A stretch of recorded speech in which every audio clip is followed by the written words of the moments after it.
Seorang remaja berusia 17 tahun di Texas, Amerika Serikat harus dirawat 10 hari di rumah sakit menggunakan alat yang menopang fungsi paru-parunya. Hal ini disebabkan oleh rokok elektrik atau biasa disebut dengan vape. Pada awalnya, Triston terbangun dari tidurnya dan kemudian muntah-muntah pada suatu pagi di bulan lalu. Ia juga mengalami penurunan berat badan drastis yang tidak jelas penyebabnya, demam, dan kemudian kelelahan. Remaja tersebut kemudian dilarikan ke rumah sakit. Pada awalnya dokter mengira kondisinya mirip dengan pneumonia. Namun setelah melakukan CT scan, ternyata hasilnya negatif. Kondisi Triston semakin memburuk, paru-parunya gagal berfungsi secara mendadak. Remaja itu pun harus diintubasi atau dimasukkan tabung endotrakeal melalui mulut atau hidungnya untuk menghubungkan udara luar dengan kedua paru-parunya agar paru-parunya tetap bisa berfungsi dengan baik.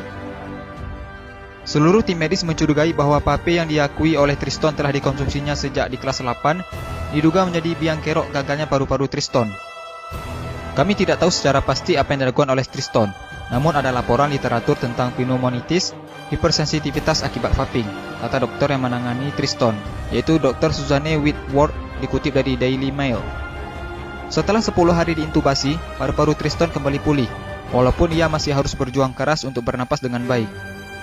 Ia bahkan harus kehilangan 13 kilo berat badannya, dan otot kakinya menjadi melemah. Triston juga bahkan harus belajar berjalan kembali. Saya benar-benar diberi kesempatan kedua oleh Tuhan. Dan segera setelah saya bangun dari koma itu, saya tahu apa yang ingin saya lakukan. Saya tidak ingin mengulangi kesalahan yang sama untuk menghisap vape, kata Triston. Triston berjanji bahwa dia tidak akan nge-vape lagi dan akan menyarankan kepada teman-temannya untuk membuang vape mereka. Kenapa vape berbahaya? Kepala Badan Pengawas Obat dan Makanan atau BPOM Penny Dukito menyebutkan akan segera mengusulkan larangan penggunaan vape atau rokok elektrik. Hal ini bisa diwujudkan salah satunya melalui revisi PP nomor 109 tahun 2012. Penny mengungkapkan ada beberapa fakta ilmiah yang telah ditemukan BPOM sekaligus menjadi dasar usulan pelarangan tersebut.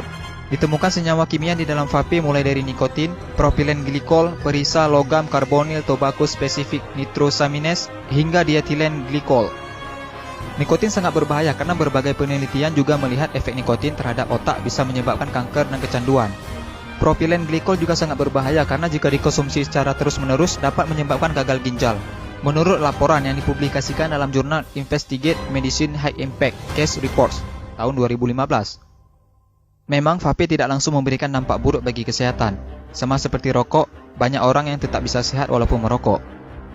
Nah, sebaiknya kita mulai menjaga kesehatan paru-paru kita dengan tidak menghisap vape atau rokok.